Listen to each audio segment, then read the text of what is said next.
banget. Suatu hari saya pernah ngobrol sama supir angkot ya. Dan entah karena saya polos atau karena saya bodoh waktu itu. Jadi saya terlalu ngomongin sesuatu yang mungkin nggak seharusnya saya omongin. Yakni masalah politik. Alasan kenapa saya nggak seharusnya ngomongin masalah politik waktu itu. Karena saya masih remaja yang notabene ya pasti dianggap nggak tahu apa-apa gitu sama orang yang lebih tua. Dan yang kedua, karena masalah ideologi itu seringkali membunuh rasionalisme, hingga yang lahir justru ya debat kusir dan tinggi-tinggian ego gitu. Itulah kenapa saat ini saya yang sekarang cenderung tertutup dalam sebuah pembahasan perihal politik, yang bagi saya sendiri cenderung buang-buang waktu atau buang-buang energi gitu. Tapi uniknya, tanggapan dari supir angkot itu justru di luar nalar saya. Dan entah kenapa, jadi salah satu ilmu yang masih saya ingat hingga hari ini. Waktu itu, dirinya bersikap skeptis dengan bilang, nggak usah ngomongin negara deh gitu. Saya nggak pernah lihat adanya sebuah negara dalam terminal gitu. Saya nggak pernah lihat adanya sebuah negara di dalam diri orang-orang miskin yang naik angkot kerja pagi pulang malam gitu. Kebanyakan dari mereka cuman bisa fokus nyari uang supaya bisa makan, supaya bisa beli kebutuhan, terus punya banyak duit supaya bisa lupa kalau negaranya itu berantakan. Bagi mereka, negara itu ya kehidupan pribadinya. Jadi masing-masing punya negara sendiri di dalam kepalanya. Well, kalimat masing-masing dari orang punya negara sendiri di dalam kepalanya itu, yang entah kenapa bagi saya masih melekat hingga hari ini. Dan bagi saya sendiri jujur, hal tersebut punya makna yang sangat amat luas dan dalam banget, yang mungkin bisa jadi tema pembahasan kita kali ini. Buat kalian yang suka sama filsafat, mungkin udah nggak asing dengan apa yang disebut sebagai idealisme. Gampangnya, idealisme adalah sebuah pemahaman yang mengatakan bahwa manusia itu dikendalikan oleh ide-ide atau pemikiran yang dirinya punya. Hingga akhirnya, sifat, karakter, jalan hidup yang dirinya punya itu tercipta dan dilandasi oleh ide-ide tersebut. Pada tahap itu, banyak para filsuf maupun para pemikir besar dunia yang terbelah dalam dua pendapat. Pertama adalah orang-orang yang meyakini bahwa manusia itu nggak punya yang namanya ide bawaan.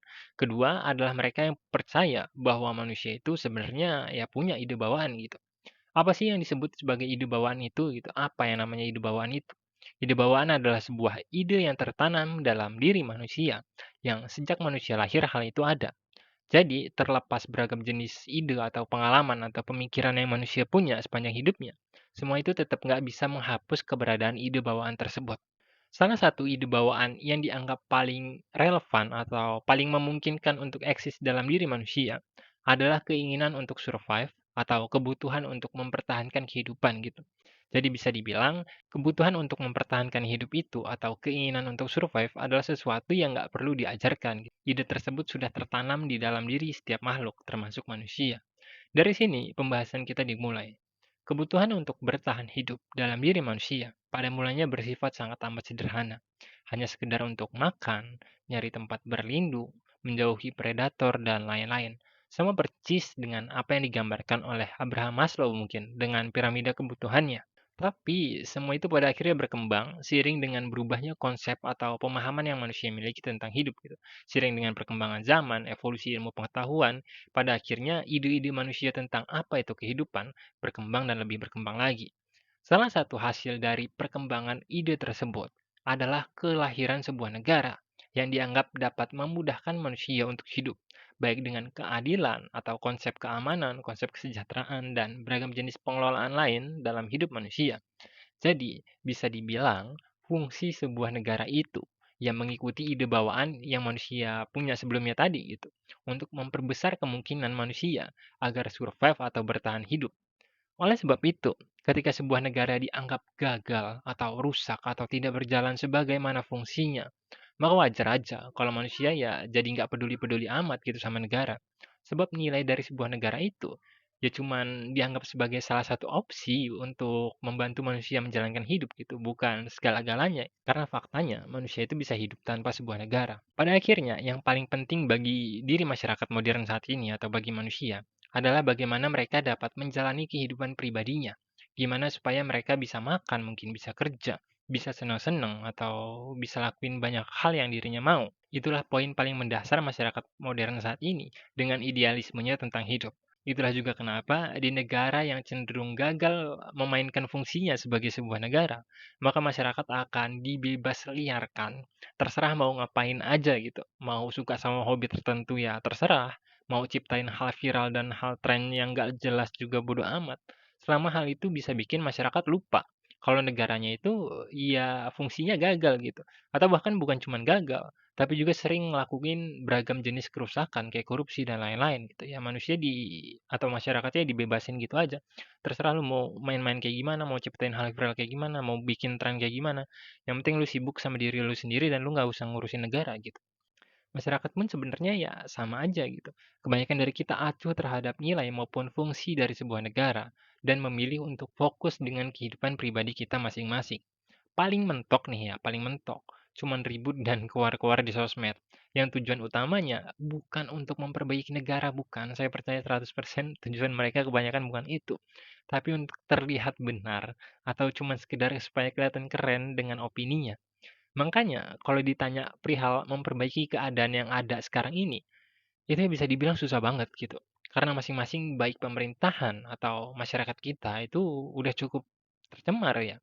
Dan keadaan ini adalah fenomena yang bisa dibilang sebagai fenomena global yang udah menjamur di berbagai belahan dunia gitu. Jadi bukan negeri kita doang. Di mana baik pemerintah maupun masyarakat hanya mencari kepentingan individual yang bisa bikin diri mereka seneng, pamer harta di sosmed, gitu, ngerasa nyaman, ngerasa lebih baik dari orang lain, dan masih banyak lagi. Jadi, kalimat yang kita bahas di awal tentang gimana masing-masing orang punya negaranya sendiri dalam kepalanya, yaitu bener adanya gitu.